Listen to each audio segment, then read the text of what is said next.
Hi అండి. అందరూ ఎలా ఉన్నారు? బాగున్నారా? Welcome to Usha's vlogs. ఈరోజు నా ఛానల్‌ని ఫస్ట్ టైం చూస్తున్నట్లయితే ఛానల్‌ని సబ్స్క్రైబ్ చేయడం అస్సలు మర్చిపోవద్దండి. రొటీన్‌గా కాకుండా కొంచెం డిఫరెంట్‌గా కాకరకాయ, ఉల్లి కారం ఎలా చేసుకోవాలో చూసేద్దాం.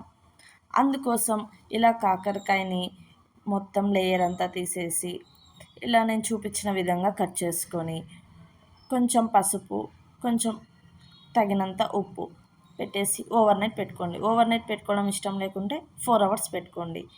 ఇప్పుడు మిక్సీ జార్ తీసుకొని అందులో ఇలా కట్ చేసుకున్న ఆనియన్స్, అందులో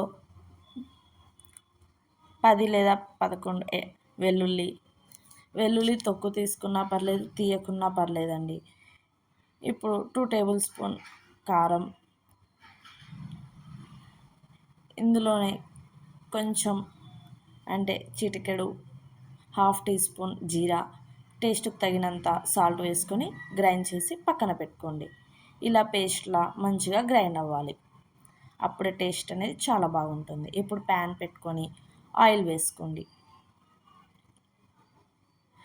కాకరకాయ డీప్ ఫ్రై చేసుకోవాలి కాబట్టి ఆయిల్ కొంచెం ఎక్కువ వేసుకోండి. ఇలా ఆయిల్ అనేది హీట్ అయ్యే వరకు ఉండాలి. ఆయిల్ హీట్ అవ్వగానే మనం కట్ చేసి పక్కన పెట్టుకున్న కాకరకాయ మొత్తం ఇందులో వేసుకోండి. ఇది తప్పకుండా చేయండి. టేస్ట్ అనేది చాలా అంటే చాలా బాగుంటుంది.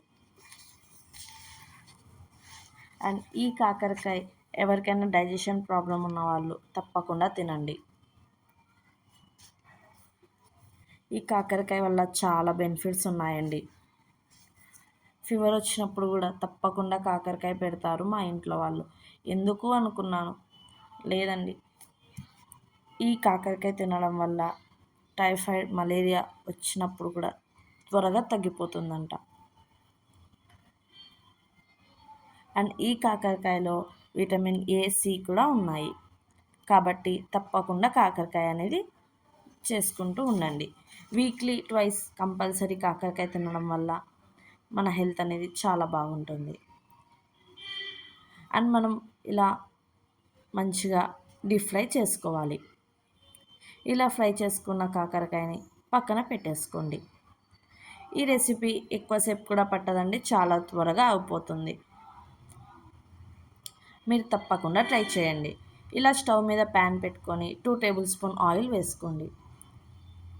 అందులో కొంచెం జీరా, నేను ఆవాలు అవేం వేయటం లేదండి, కొంచెం 2 రెమ్మలు కరివేపాకు వేసి మనం గ్రైండ్ చేసుకున్న ఉల్లికారం అనేది దీంట్లో వేసేసేయండి. ఈ ఉల్లికారం అనేది పచ్చివాసన పోయే వరకు బాగా కలపండి. ఇలా అడగంటకుండా కలపడం వల్ల స్మెల్ అనేది బాగా ఉంటుంది.